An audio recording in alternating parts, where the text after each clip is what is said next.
Heather Tom addresses The Bold and the Beautiful's controversial Will and Luna storyline. I would view it as a sexual assault. Exclusive, Tom has played Katie Logan, Will's mom, since 2007. Need to know. The Bold and the Beautiful star Heather Tom opened up to people about the show's controversial storyline with Will Spencer, Crew Morrow, and Luna Nozawa, Lisa Yamada. Tom plays Will's mother, Katie Logan, who supports her son after Luna has sex with him when he's drunk. Tom said she would view the situation as sexual assault. The Bold and the Beautiful is known for its controversial storylines, and fans have a lot to say about the recent plot involving Will Spencer, Crew Morrow, and Luna Nozawa, Lisa Yamada. Heather Tom, who plays Will's mom Katie Logan and is also a writer and director of the series, spoke to people about the plot that began this summer.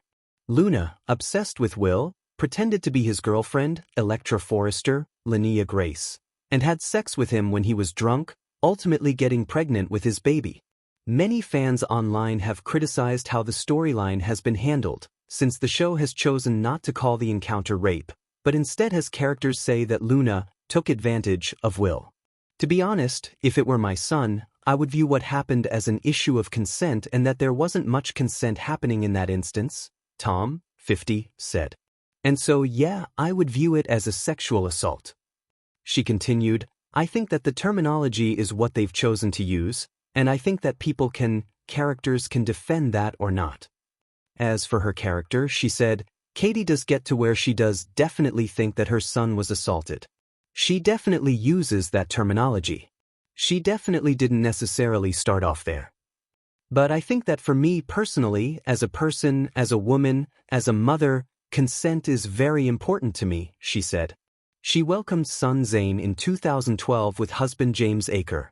I have talked about consent with my son from the very beginning. She said it was very important for her to make sure it's something he understood early.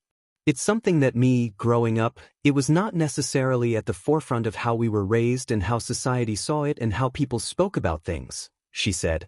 But for me it is very important. I use this terminology with my child, and I think that it definitely is not a gender-conditional thing. She said ultimately the conversation around the plot is complicated. In October, Luna was arrested on the show, not for the incident with Will but for her other crimes, including a kidnapping and shooting, though Will's loved ones were happy to see her face the consequences. Tom's Katie tells Luna she will never accept her in Will's life, even though she's pregnant. Will tells her, "You disgust me." Tom said that The Bold and the Beautiful has always been at the forefront of tackling issues that maybe didn't make their way onto nighttime television. She thinks because the characters are so familiar to our audience, the writers can have them go through something intense and explore it in a deeper way. I feel like soaps have always been at the forefront of that, she said, but fans still want the show to be enjoyable. So executive producer, Brad Bell, always says that in whatever scene you're in, even if it's an argument, it's still a love story. It's still a love scene. I think that's what people want to connect with. Tom also relishes working with Crew, who is the son of the Young and the Restless star Joshua Morrow.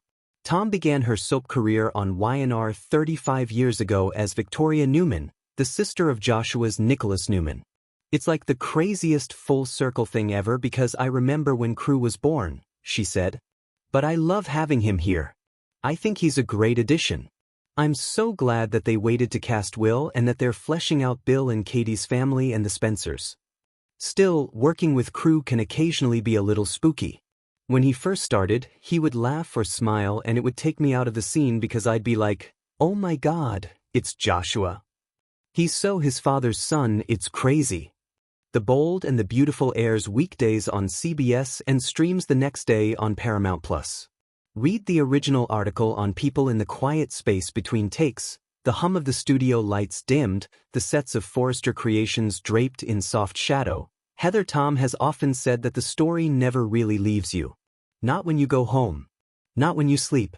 Not even when you watch the final edit weeks later with an audience that will dissect each moment, each expression, every implied meaning. But this storyline, this one was different. The Will and Luna arc had already ignited the fanbase, sparking online debates, podcasts, and think pieces in the kind of frenzy only daytime drama can achieve. The mystery, the heartbreak, the implied betrayal, soap operas thrive on that combustible mix. Yet beneath the heightened drama lurked something less ephemeral, something that resonated painfully with the real world. Tom, who has long balanced her roles as performer, advocate, and socially aware storyteller, found herself grappling with the narrative's implications. She had said, "I would view it as a sexual assault," a statement that ricocheted through fan circles with the force of a revelation and the gravity of a warning. And so begins this exploration, not a news report, not a script, but a creative meditation on how an actress, a storyline, and a cultural moment collide. Act 1. The Studio Shadow. The day the controversial episode aired, the studio felt different. Even the costume racks, usually brimming with decadent fabrics, seemed to hang a little heavier, as though the clothing itself understood the weight of the moment. Heather sat at her vanity, brushing a blend of gold and brown powder along her cheekbones, preparing for the next scene, yet unable to silence the replay looping in her head. Storylines come and go, forbidden romances, secret children, miraculous resurrections. But this one was not so easily placed in the box of soap opera fantasy. Because stories about blurred consent don't stay on the screen. They seep. They echo. She remembered the first table read, how the room shifted when the script's implications became clear. Some actors leaned forward, others leaned back. But all of them felt something, an unspoken recognition that the fictional obstacle had roots in a truth far too common. Some fans would call it drama. Others would call it irresponsible. Heather called it what she believed it was. And in that naming, something shifted.